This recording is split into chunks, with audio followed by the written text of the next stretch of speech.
होता है वो एक अंधी माँ और उसके 16 साल के बेटे की हत्या कर देता है और उसे लगता है कि वो कभी पकड़ा नहीं जाएगा, उसका कोई बाल भी बांका नहीं कर सकता। लोगों की नज़र में वो बहुत अच्छा था, उसने सोचा कि मेरा चेहरा कभी किसी के सामने नहीं आएगा। तो ये उसकी गलतफ़हमी थी। वो पकड़ा भी जाता है, जब उसका चेहरा लोगों के सामने आता है तो लोग एकदम चौंक जाते हैं, सोचते हैं कि ये तो ऐसा नहीं था।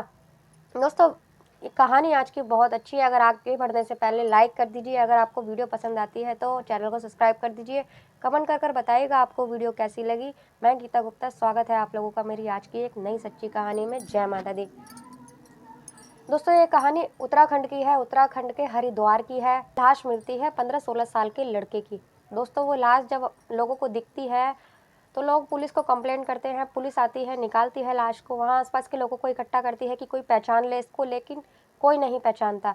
जब कोई नहीं पहचानता तो आसपास के एरिया में सभी पुलिस, लोकल पुलिस में कंप्लेंट कर देती है, उसकी फ़ोटो भेज दी जाती है कि कोई इसे पहचाने, लेकिन कोई भी पहचानने वाला नहीं आता।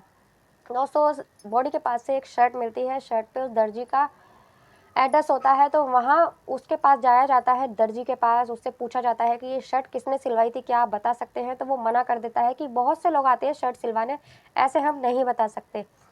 तो दोस्तों, फिर उसमें उसकी दोबारा से तलाश की जाती है, दोबारा से छानबीन की जाती है शर्ट की, तो उसमें एक विजिटिंग कार्ड निकलता है जो कि एक प्रॉपर्टी डीलर का होता है।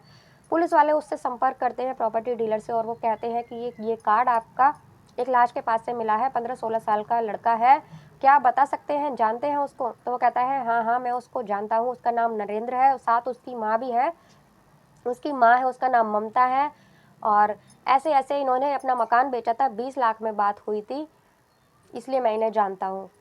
तो दोस्तों, फिर जब वो बताता है तो वो उनको सारी बातें बताता है कि ये लोग पीछे से गांव से रहने वाले थे, वहाँ इन्होंने अपनी प्रॉपर्टी बेची थी, वहाँ से बेचने के बाद में ये लोग उत्तराखंड में हरिद्वार में यहाँ आके रहने लग गए थे। यहाँ मैंने एक मकान, इन्होंने मकान लिया था, एक 20 लाख में मकान की बात हुई थी, तो थोड़े दिन बाद ही ये लोग मकान बेचने लग गए थे। तो उसको पता चल, वो लोग जब गाँव से आए थे, अपना सब कुछ बेच बाच कर, सारा पैसा इकट्ठा कर कर, माँ ने सोचा कि मैं बेटे को काम वाम कोई करवाऊंगी क्योंकि मेरा यही एक सहारा है। तो वो हरिद्वार में आकर बस जाते हैं उत्तराखंड में।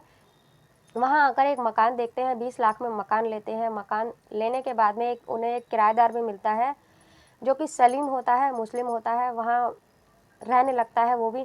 तो वो कहती है बेटा सलीम, मेरा बेटे के लिए कोई काम धंधा ऐसा देख जो वो कर सके, जो आगे बढ़े, मेरा बेटा अच्छे से, उसकी ज़िंदगी का सवाल है। तो वो कहता है अम्मा आप चिंता मत करो, मैं जो भी काम देखूँगा अच्छा देखूँगा, आप चिंता मत करो, सब कुछ सही होगा। और कहता है मैं एक दरोगा को जानता हूँ, आप चिंता मत करो, उनसे बातचीत करके मैं किसी काम की सेटिंग करता हूँ। तो दोस्तों, जो एक दरोगा होता है वो उसे बुलाता है, फ़ोन कर कर उसे बुलाता है, वो दरोगा भी उनसे मिलता है, उसको पूरी तसल्ली देता है कि कोई नौकरी, मैं तुम्हारे बेटे को कोई नौकरी दिलवा दूंगा। तो दोस्तों, वो नौकरी की तलाश करने लगता है। वो उसकी माँ से बोलता है कि आपके बेटे को यहाँ तो नौकरी नहीं मिल रही है उत्तराखंड में, आपको आपके बेटे को नौकरी यहाँ से बाहर मिल रही है, अगर आप बुरा ना मानो तो आप यहाँ का मकान बेचकर वहीं शिफ्ट हो जाओ, आपका बेटा नौकरी भी करता रहेगा और आप वहीं रहोगी, उसके पास ही रहोगी, अच्छा रहेगा। और ये मकान अपना बेच दो आप, इसी महीने पैसों से वहाँ मकान ले लेना। तो वो दोस्त तैयार भी हो जाती है, वो कहती है इंस्पेक्टर है, दरोगा है साथ में, तो हमारे साथ कोई वो ही नहीं है। वो दोनों मिलकर, किराएदार और दरोगा मिलकर उसे पूरी तरह झांसे में ले लेते हैं, पूरा उसे विश्वास दिलाते हैं कि तुम्हारे साथ कोई धोखा नहीं होगा, हम आपके साथ हैं, बिल्कुल अपनापन दिखाते हैं। दोस्तों, ऐसे ही प्रॉपर्टी डीलर को मिलाकर, वो यही प्रॉपर्टी डीलर होता है, उससे मिलवा कर और बात फिक्स हो जाती है 20 लाख में। 20 लाख में बात फिक्स हो जाती है, 10 लाख तो उन्हें दे दिया जाता है एडवांस में, 10 लाख की बाद में बात हो जाती है। जो 10 लाख रुपए देते हैं उसकी माँ को, तो वो दरोगा जो होता है वो कहता है कि इतने सारे पैसे हैं, आप कहाँ रखोगे, आप भी देख नहीं सकती हो, आपका बेटा भी छोटा है, आप एक काम करो, ये पैसे आप मुझे दे दो, जब आप वहाँ जाओगी, शिफ्ट मकान लोगी दूसरा, तो मैं ये आपको पैसे दे दूँगा, ये पैसे मेरे को दे दो। तो माँ उसको ऐसे ही करती है, ममता उसको पैसे दे देती है और वो पैसे ले लेता है।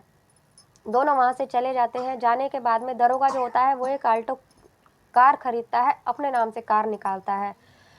कार खरीदने के बाद में दोनों, फिर उसके जो बाकी के 10 लाख रुपए बचे थे, धीरे धीरे करके वो 9 लाख रुपए भी मिल जाते हैं, वो भी इनके पास आ जाते हैं। बाकी के 1 लाख रुपए बचते हैं। 1 लाख रुपए जब बचते हैं तो प्रॉपर्टी डीलर को जब खाली करने का मकान को टाइम आ गया था, जिसको बेचा था उसको देना था, तो जब वो खाली करते हैं तो वो 1 लाख रुपये भी इन्हें मिल जाता है दोस्तों।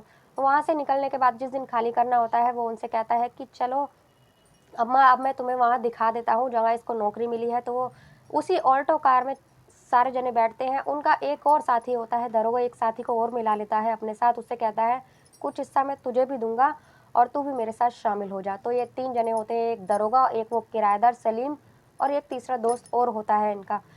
उसकी माँ और बेटे को भी ऑल्टो कार में बिठाया जाता है। तो पहले कहते हैं पहले हरिद्वार चलते हैं, हर की पौड़ी पे, वहाँ नहाते धोते हैं, खाना वाना खाते हैं, वहाँ चलते हैं, दर्शन करते हैं। तो पहले ऐसा ही होता है, वहाँ जाते हैं, हर की पौड़ी पे दर्शन करते हैं, होटल में खाना खाते हैं। माँ भी बहुत खुश थी, उसे ये लग रहा था कि हमें एक दरोगा मिला है जो हमारा साथ दे रहा है, सब अच्छा अच्छा उसे लग रहा था कि मेरे बेटे को नौकरी भी मिल गई है। तो वहाँ जा रहे होते हैं ऑल्टो कार में बैठकर।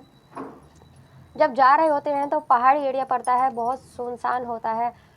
तो जो गाड़ी चला रहा होता है वो दरोगा ही होता है। गाड़ी चलाते चलाते वो इशारा देता है और माँ बेटे पीछे बैठे होते हैं और वो दोनों भी पीछे ही बैठे होते हैं।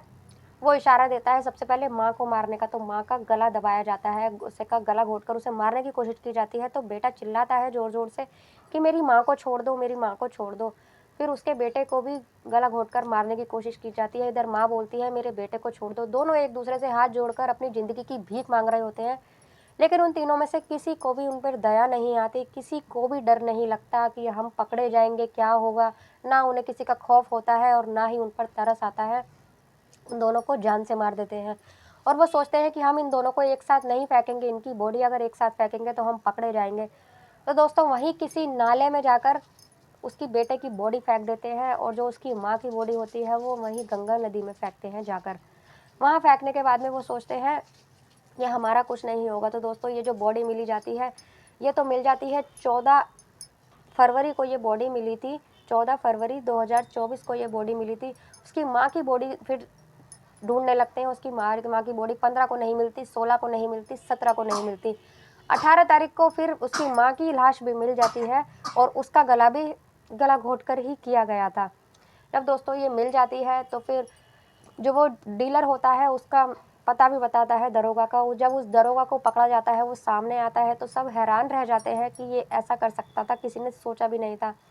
जब उत्तराखंड में सबके बीच में उस पुलिस वाले को लाया जाता है, उसको देखा जाता है, सब उसको देखकर ये कहते हैं कि एक पुलिस वाला भी ऐसा कर सकता है, हमने कभी सोचा भी नहीं था। दोस्तों उसको कड़ी से कड़ी सज़ा दिलवाई जाती है और जो 10 लाख रुपए थे उसके पास वो मिलते हैं उसके पास से, जो उन्होंने हड़पे थे। और जो 10 लाख रुपए थे वो उसने ऑल्टो कार वगैरह खरीद ली थी, ख़त्म कर दिए थे। तो दोस्तों वो 10 लाख रुपए अनाथ आश्रम में दे दिए जाते हैं, लेकिन वो पकड़ा जाता है और उससे सज़ा होती है। तो आज की ये कहानी कैसी लगी आप लोगों को? अगर कोई सोचता है कि हम गुनाह कर रहे हैं, पकड़े नहीं जाएंगे, तो ये उसकी गलतफहमी होती है। इंसान के कर्म सामने आते हैं और वो पकड़ा ज़रूर जाता है। चोरी करने वाला कोई ना कोई सबूत अपना ज़रूर छोड़ देता है। तो इसीलिए आपको वीडियो अच्छी लगी तो प्लीज़ लाइक कर दीजिए, बताइए कैसी लगी आपको वीडियो। मिलते हैं अगली किसी नई कहानी के साथ, एक सच्ची कहानी के साथ। तब तक के लिए बाय बाय, जय माता दी।